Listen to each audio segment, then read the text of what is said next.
Okay, students, I'm Professor Murphy, and this is English 101.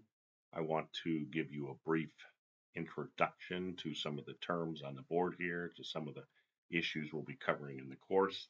So let's go over these. I apologize for the glare on the whiteboard.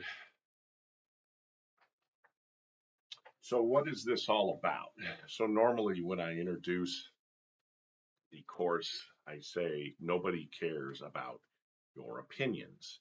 You have to have sources, peer reviewed sources from the database, our library databases, to back up what you're saying. You can't just say, I like this phone because I like it. What are you really trying to say there? I like it because I like it. That is circular. That doesn't make any sense. So you have to give it content by saying, I like this phone, or I like the new Apple 14 because of the camera, because it's big enough to read from the screen, and that's important to me. So you need to have reasons, and you signify that with the word because or since. So you don't want to just say, you know, I like the phone because I like it. No, I mean, there are reasons. So when we get into academic knowledge, we're talking about backing up what you're saying. We require you to give reasons, and then they have to be good reasons, and they should be backed up by research. So keep that in mind. Not everything is just opinion. Um, and of course, here we're trying to get you to give good reasons for your beliefs. Okay. So some of the concepts, the first thing I think argument, I don't know if you can see that, but you're actually making arguments. You're not just expressing opinions or expressing feelings, anything like that. So you have to have premises like assumptions that you're making, and then you have the conclusions that you come to based on that. And we'll get into that more, but just to get you thinking about, we all make assumptions when we say things, when we argue things, and then you need to have reasons for those. So you could say, um, abortion is murder, and that's just what I think. No, now you need to break it down and say, okay, so what is abortion? Explain what abortion is, and then explain what murder is in your book. And then you need to explain how they come together. So that would be more like an argument. And you have to break it down, and you might bring in what's called topic sentences. You might have a topic sentence that explains your idea of what murder is, or I say abortion first, and then another topic in the body of your paper would be about what what murder is exactly. So the taking of a human life, but that needs to be qualified as well. So you can see how it's a very tricky business to argue a position, and it's not easy. But we definitely want to go beyond just opinion at this point. Okay. So some other concepts you need to know. Thesis. So it's really a formula. Thesis equals topic plus your position. And it says there, be able to find and to write one. So you got to be able to find one in articles. And we'll be using the yellow book here. This really very short, pretty much transparent, which means you can kind of see through it. It's not really a very sophisticated book. But we will be looking at some articles in here on love and seeing what's being argued and whether it's a good argument or not about love. Okay, things like that. Love. There's a lot of different topics. Okay. Okay. So be aware that a thesis, it's really a formula. Okay. Um, so if I'm arguing about abortion is murder, so my topic is abortion, my position is that it's murder and therefore should be against the law is probably what I'm really saying, right? Okay. Now, the next thing, evidence. You have to have evidence. You can't just make assertions or counter assertions. And so you have to back up what you're saying with examples, details, statistics, etc. So whatever is going to count as, you know, good evidence. Okay.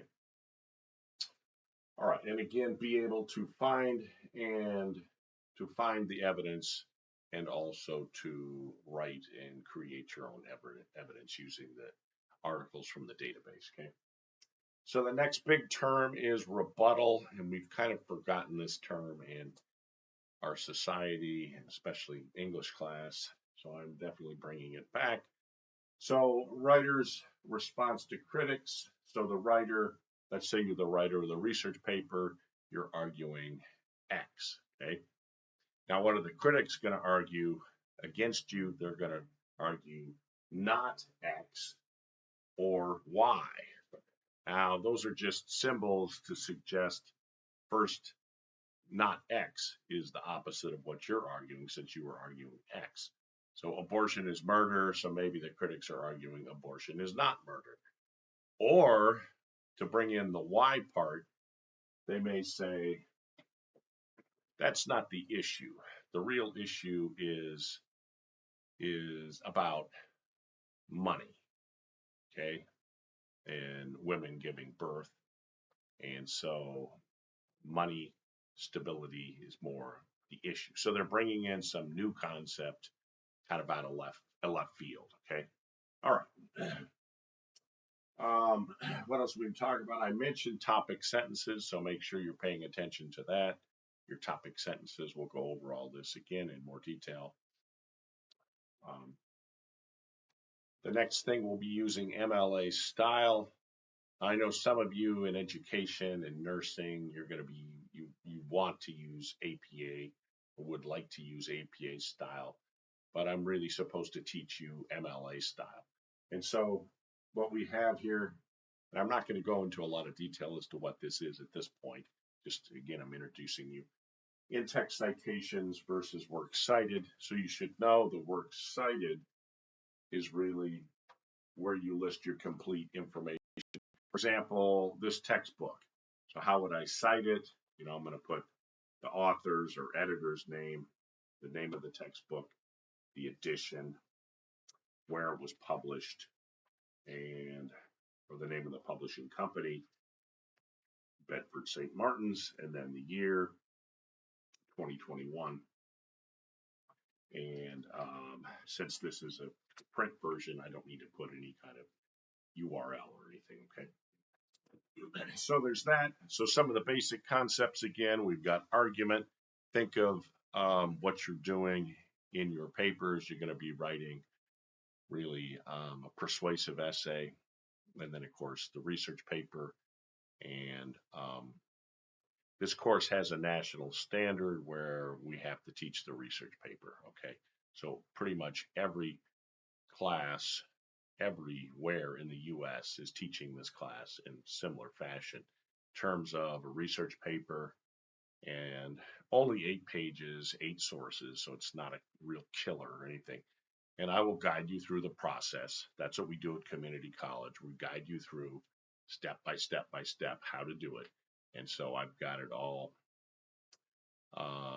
figured out kind of ahead of time for you so that you can follow the steps, do the best you can on it, ask questions, okay?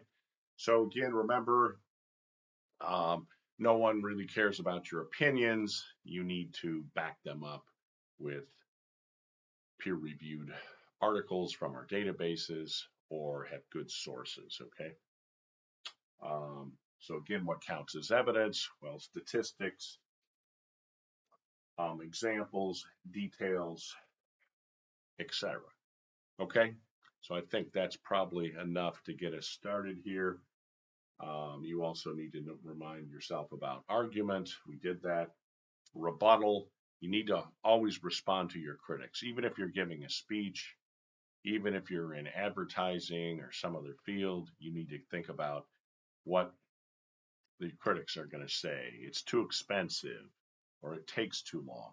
And so you have to have a response to those kinds of issues that always come up, especially in American society. The two biggest criticisms, objections from critics: it costs too much money and it takes too long to get it done. It could be, fixing the roads in California. It takes, you know, it costs too much money and it takes too long to get it done. Okay. So that's kind of the typical objections. Then you need to answer those as you're the writer researcher, and you need to respond to those. Okay, so I think that's enough. So we'll talk later today. Thank you.